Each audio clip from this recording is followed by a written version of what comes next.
Hello, and welcome to My Week in Baseball. I'm your host, Phil Estruth Harrison. You're listening to Season 3, Episode 2. All episodes are available in both video and podcast format at myweekinbaseball.com or subscribe on YouTube at My Week in Baseball. As always, a couple of thank yous. First, to Rose Petal Studios for the artwork and logos created especially for this show and website. To view more, visit rosepetalstudios.com. And second, thanks to Brunjo Productions in Nashville for our intro music. Learn more at brunjo.com. Well, today we've got plenty to cover going into the 2024 season, along with a blast from the past, including how many games the Tigers could win in 2024, the Cubs' recent signing and trade, the Red Sox and the Chris Sale trade, the Giants sign center fielder Jung Hoo Lee, Ohtani's massive financial deferrals, and a trivia question featuring a former Seattle Mariner. Of course, we'll also have a timely Blimerick, our baseball limerick, along the way. So let's get right to it. Starting with today's trivia question, this one I'll let you think about. What new coach for the Detroit Tigers previously played second base for the Seattle Mariners? We'll have the answer a little later in the show. In a recent article from The Athletic, where writer Cody Stavenhagen answers questions about the Detroit Tigers, one person commenting noted that while the Tigers managed to win 78 games last season in 2023, they still finished 28th out of 30 teams in runs scored. In other words, with similar offense, are they likely to win that many games again? Well, I thought that was a great question, and that really got me thinking and doing a little bit of research. So the Tigers were 28th in runs scored. They were also 18th out of 30 in runs allowed. So 12 teams worse than them in runs allowed. The Tigers were about equal to the Texas Rangers, who won the World Series in the runs allowed category. So if you look at the Pythagorean theorem for baseball, which is taking the number of runs you score minus the number of runs you allow, the run differential, and determining in a kind of typical year, how many games would you win? According to the Pythagorean calculation, the Tigers would have won 73 games last year. They would have been 73 and 89. They had a negative 79 run differential. They actually won 78 games. So they were really 5 games better than what they should have been based on the number of runs they scored and the number of runs that they allowed. A lot of times you credit that toward the manager. They likely did better in close games, and that could have made the difference. And you often credit wins or losses in close games to the manager. Whether or not that's fair, I don't know, but that's a common way to look at it. Anyway, what are the big differences? Some things have changed, and we've talked about those in recent episodes. In my view, the pitching is roughly the same. I actually like the bullpen a little better. I think the starting pitching's pretty close, but I'm going to say overall, I feel like the pitching is about the same going into the season. You never know what might happen. Hopefully things will be better, right? But the main difference to me would really be on the offensive side, and there's really only one key change, and that was the signing of Mark Canha. And he will take over a lot of the at-bats at designated hitter that used to belong to Miguel Cabrera. Well, of course, Cabrera was a great hitter overall in his career, but in recent seasons has not been so hot. In fact, last year, Cabrera had an OPS plus of just 86, the standard being 100. So he was 14% below league average. Mark Canha, on the other hand, was 8% above league average. In fact, Canha for his career is 15% above league average. But let's just say that Cabrera is 14 below, Canha's 8 above, and you don't have anything else to go by. So let's take that 2 and say, well, the difference between 14 below and 8 above, that's a 22% value change there in the DH slot. So you could say that roughly Detroit's designated hitting should be about 20% better. And some of those at-bats will go to Karen Carpenter. They did last year too, and a few other players. But let's just say, for the sake of argument, that the DH slot is about 20% better. The rest of the lineup could be quite similar. It's hard to say, right? Some of the younger guys could do better. Some of them might not. We will have some young guys like Colt Keith probably come up. Other young guys on the team who may, struggle a little bit too. So let's just say the rest of the lineup is about the same. So that would mean that in the DH slot, which is 1/9 of the lineup, you're 20% better. And I was trying to make the math simple, at least in my head. You might have a different way of thinking about it, but if you had 10 people in the lineup, a 20% increase, that's more like a 2% per spot. So, you got a roughly a 2% increase in your overall run scoring production. So if the Tigers actually increased the run production by 2% over last year, they would have finished a little bit better. Instead of 28th in the league, they would have finished 24th in the league, 4 slots higher, and equal with the San Francisco Giants as far as runs scored. But that would have still, if you go by the Pythagorean calculation, that still would give the Tigers just about only 74 wins or so. Well, last year's Pythagorean was 73. They really won 78, right? You're still talking about, maybe they win 1 more, maybe they win 2 more, but it's still close. My overall feeling, and this is without diving into statistics the way some people do. Some people look at wins above replacement and compare them to other teams in the division and so on. But I feel like the Tigers are really in a win range of, on the lower side, I think about 75. I think they would do better than that Pythagorean, at least a little, even on the downside. They could win maybe as many as 85, which would be terrific, which would mean some of the younger players are doing quite well. And maybe we have some comeback seasons from some other players. I think, though, that about 80 wins sounds about right. It feels about right. I think they'll be a tick better than they were last year. I think they're still trying to figure out which of the young players are really going to be making the team and staying with the team long-term. Who can they really depend on? That could go on the pitching side as well as on the hitting side. So I think about 80 sounds about right, but they're in such a weak division. So I think I'm going to be a little optimistic, and I'm going to say predict. It's not really a projection because I'm not really projecting. It's really more of a prediction. I'm going to say about 82 wins, which would put them just above 500 and on the edge of being a contender in the American League Central. Next up, the Chicago Cubs. They sign Shota Imanaga from Japan, and they also trade for Michael Busch and Yency Almonte from the LA Dodgers. And I love this quote from writer Keith Law, that there are lots of right-handed relievers, and Almonte is one of them. So that tells you the feelings about him as a relief pitcher. I think it's more of a roster move for LA, where they accepted some younger talent that's yet unproven that could be good to make room on their 40-man roster.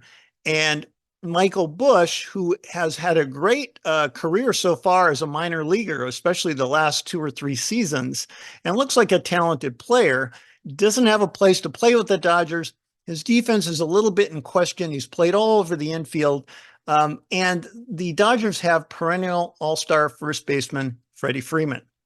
The Chicago Cubs really do not have a first baseman. So I think Michael Busch is a good fit for that. And we'll take a quick look at him.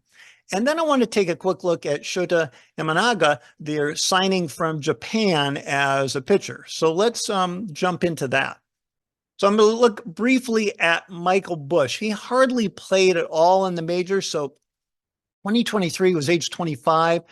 So coming to this thing, he's going to be age 26, which is on the older side for a rookie. And I think part of the reason the Dodgers were willing to part with him, but he only had 72 at bats last season. He batted a paltry 167 in the majors. So it doesn't really tell you anything. It's not enough games to even look at. But if we look at his minor league career, he's actually done quite well. Actually, last year for the Dodgers AAA team, Michael Busch batted 323 with a 431 on base percentage and really a remarkable 618 slugging. He had 27 home runs in AAA, and that looks pretty promising. His strikeout to walk rate was not horrible. 88 strikeouts, 65 walks. That's manageable if you could do something comparable. And that's in 98 games at AAA. The year before, he played AA and AAA. He batted 274 with 32 home runs. And I know there's a kind of traditional stats, but OPS 2 years ago of 881. And last year, the OPS was over 1,000 in the minors, which are really terrific minor league numbers. So even if his defense is just so-so, if he can hit even close to that at the big leagues. And I'm not sure what close to that means. If he could hit 270 with 25 or 30 home runs, that's probably a big step up for the Cubs at first base. So I think it's a good trade. I like that one. And then let's look at their signing of Japanese pitcher Imanaga. He has also been quite good. Not as heralded as Yamamoto, who the Dodgers signed, but another good player. He's older. Last year was his age 29 season, so he will be coming into his age 30 season. But for his career, Imanaga has an earned run average of 2.96 according to baseballreference.com, under seasons as a foreign league, and 3.18 under the NPB, the Japanese league. I'm not sure why the different categories there. It's still quite solid. His career strikeout to walk rates are good. They're in the 3.7 to 4 to 1 range. That's almost say roughly 4 strikeouts per every walk, 9.5 strikeouts per 9 innings, 2.5 walks per 9 innings. So that's pretty solid.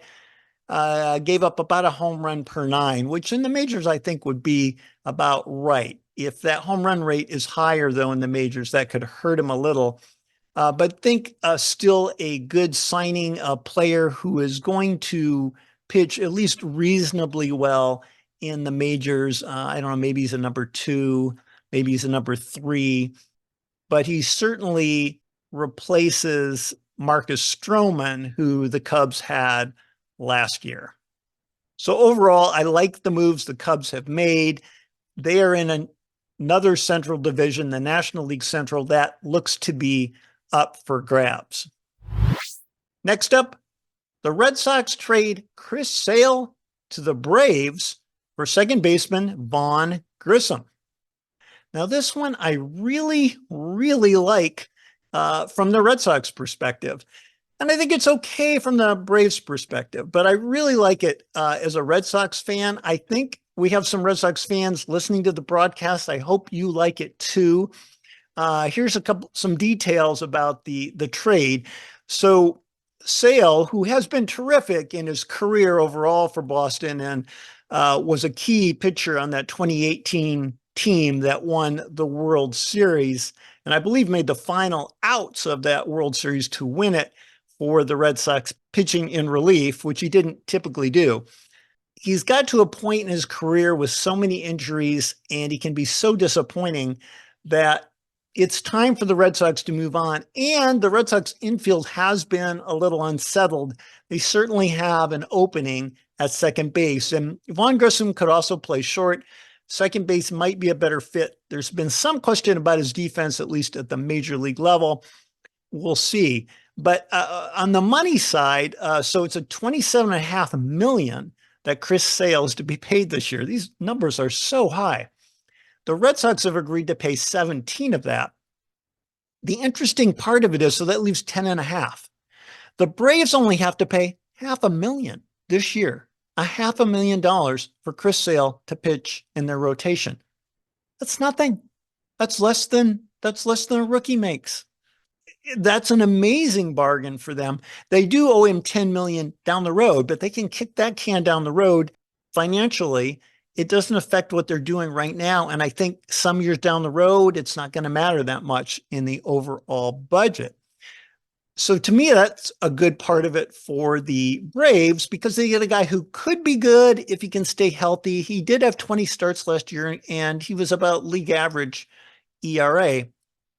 He certainly had some great seasons in his career. And if he can be anywhere close to that, if he could be a little better than league average, he could be a solid middle pitcher for the Braves. Even if he doesn't get 30 starts, he could, I don't know what I think he's going to get. Is he even going to get 20 again?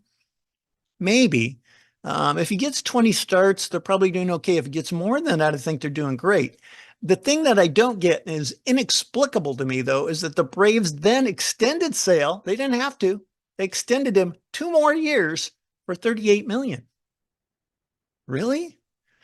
So why? I guess they think is $19 million a year a bargain in the future for a guy like this? Maybe it is because reclamation project pitchers are now getting 14, 15, maybe even 16 million for like 1-year deals. So paying a guy like Sale who could be pretty good if he's healthy, 19 a year. I don't know, but they didn't have to do it. To me, I would have waited that one out. I don't see the value of that. Anyhow, let's talk more about Vaughn Grissom. I really think that this could be a good move for the Red Sox. So he's got a little bit of major league experience. The Braves didn't have room for him in their infield, and that helped facilitate this trade. So he hasn't played a lot, but he no longer qualifies as a rookie. He's going to come into the 2024 season at age 23, which is still really young and gives him a lot of room for growth in the future. So in just 64 major league games, a little over 200 at bats, he's batted .287, which on a batting average basis isn't bad. An on-base percentage of .339. Again, it isn't bad. I'm not certain of the league average, but I think that's a bit over league average. And his slugging has been okay in the low 400s, giving him an OPS plus in that little period of time of 105, so 5% above league average offensively. And that's in his major league experience thus far.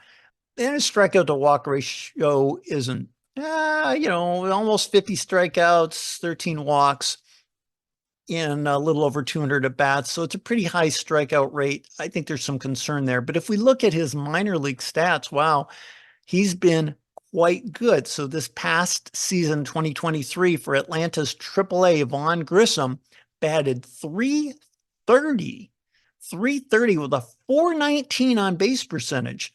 I don't think he needs to slug. He only hit 8 home runs. So what? 36 doubles is decent. He's getting on base all the time, and he stole 13 bases. I think in the majors, that could go up. 2 seasons ago, he had 27 stolen bases in the minors and hit .324 with a .405 on base percentage. So this is a guy that, at least in the minor leagues, has had on base percentages around 400 and over. So, we're talking about a guy who's consistently hitting around 300 or over in the minors. So maybe that won't translate 100%. Maybe he's not going to be a star. I think he's possible he could be, though. It wouldn't surprise me for him to be an all-star within the next few seasons. Maybe he's not a superstar, but you got Sale, to me, at the tail end of his career, for a young guy at a position that the Red Sox really needed. I think that this is a super move for the Sox, and I'm pretty stoked about Vaughn Grissom. I have a feeling he is going to be drafted relatively highly in our fantasy draft, and I say that because I know there are some players in our league who are from the East and really like the Red Sox, so I have a feeling that might raise his stock up above a place where I could draft him, but I think he looks like a really promising player. Next up, the Giants signed Korean outfielder Jung Hoo Lee. They signed him to a 6-year deal for $113 million. That's about 18.8 a year. Round it off, call it 19, which sounds high again. Could be a relative bargain. He's just finished his age 24 season. Now he's mostly played, this is Jung Hoo Lee, he's mostly played center field, and this is in the Korean League, so we'll look at his numbers. The Korean League numbers don't translate as well to the majors as the Japanese numbers, at least that's my understanding. So we're probably going to expect a little bit of a downtick in the numbers, but this is a strong player, and I'm certain the Giants have done their research and know they're getting a good guy who I think is going to be batting at the top of their lineup. I would think first, maybe he could bat second, but he's played about 70% of the time in center field, and then the other 30% is roughly split between left and right in the corner outfield position. So let's take a look at Jung Hoo Lee. So in his 7 seasons playing in Korea, 7 seasons, his career batting average, 340, 340. That is superb, right? And an on-base percentage of 407. That's amazing, giving him an OPS of just below, a tick below 900, which if he did anything close to that in the majors, would be terrific. He did once hit over 20 home runs a year ago. I don't think that's likely to happen in the majors. I'm thinking he's maybe more of a 10 or 12 home run guy. Maybe they're mostly going to use him for getting hits and getting on base. He doesn't strike out. This is a guy who walks. Jung Hoo Lee, he walks more than he strikes out. Can you believe that? I mean, that doesn't happen anymore. Last season, he was injured part of the year, so he didn't play a full season, but he had 49 walks and only 23 strikeouts. That's what, 2-1, roughly 2-1. The year before, when he played a full season, 66 walks, 32 strikeouts. For his career, he's got roughly 400 walks and roughly 300 strikeouts. So that's terrific. This is a guy who gets on base, he puts the ball in play, and I have a tendency to think that these kind of players are going to look better in the majors as time goes on, especially with those rule changes that make stealing bases easier. You know, his career high in stolen bases in a season is 13, so he's been kind of a 10, 12 stolen base guy. I would think he could at least replicate that in the majors, and it wouldn't surprise me if that went up. This seems like a really good top of the lineup hitter, a contact hitter, may not hit the ball hard, but he puts the ball in play and he puts the ball where the fielders aren't. And that's something, some value there that has been missing in recent seasons in the majors. Those changes with the bigger bases and with the number of throws that you can make over to first base, it's 2 now. On the 3rd throw, you've got to pick the guy off. So because of that limitation, it does make it easier to steal a base. And I think his value in getting on is really going to help the Giants. I'm not sure what to expect from them this year as a team. It doesn't feel like they've made the progress you would hope, at least at this point. But I think signing Lee is a terrific move, and getting some of these players from Japan and Korea is really going to improve some of the lineups in the major leagues. So congratulations to the Giants. I actually am really excited about this move. Next up, something to honk about.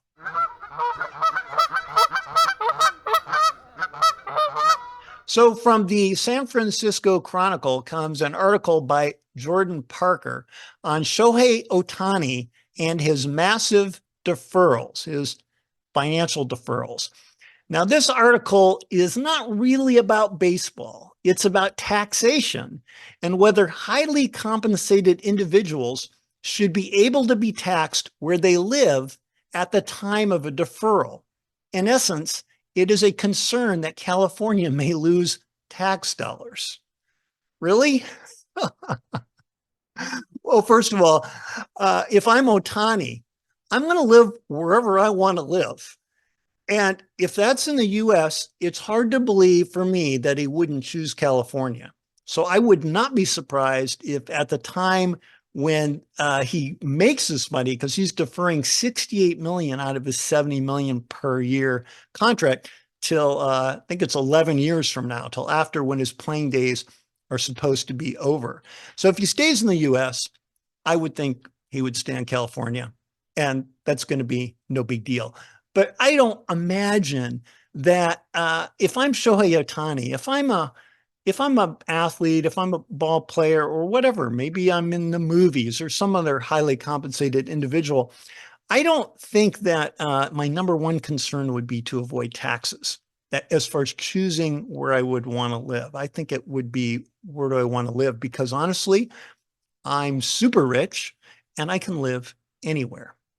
Anyway, baseball itself might consider whether they want to allow the deferrals to count against a future luxury tax, which is the way it works now. And the reason Ohtani and the Dodgers are doing this, because the idea is Ohtani wants to win now, defer all this money. You can use that same money to acquire other players, which they have done. And then we can win now and I can get paid later. So that is the way it works now. But baseball might consider whether that should be the case, whether that deferral should count against a future luxury tax or against the seasons in which a person actually plays ball. And I think that's something that's possible, but that's something to be worked out in the next collective bargaining agreement between the players and the owners.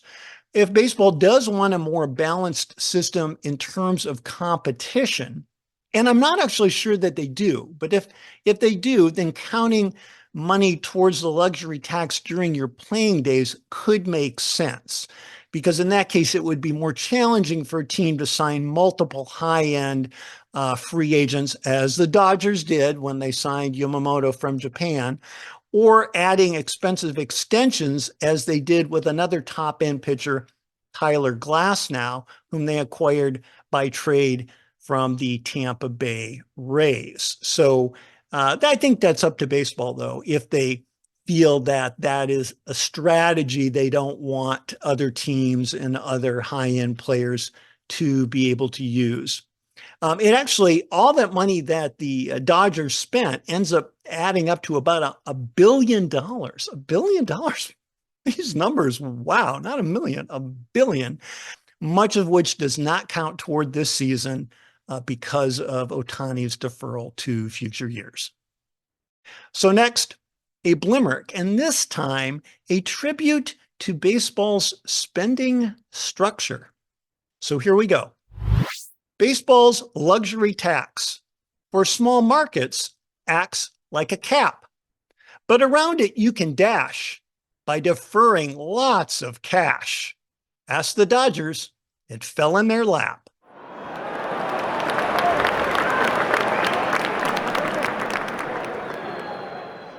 And the answer to today's trivia question, so quick repeat here, is what new coach for the Detroit Tigers previously played second base for the Seattle Mariners?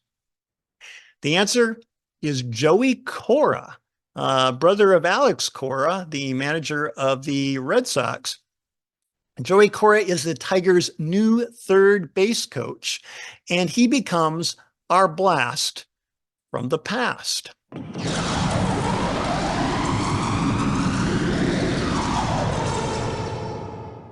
Now, this is another guy with a somewhat low career OPS, on base plus slugging.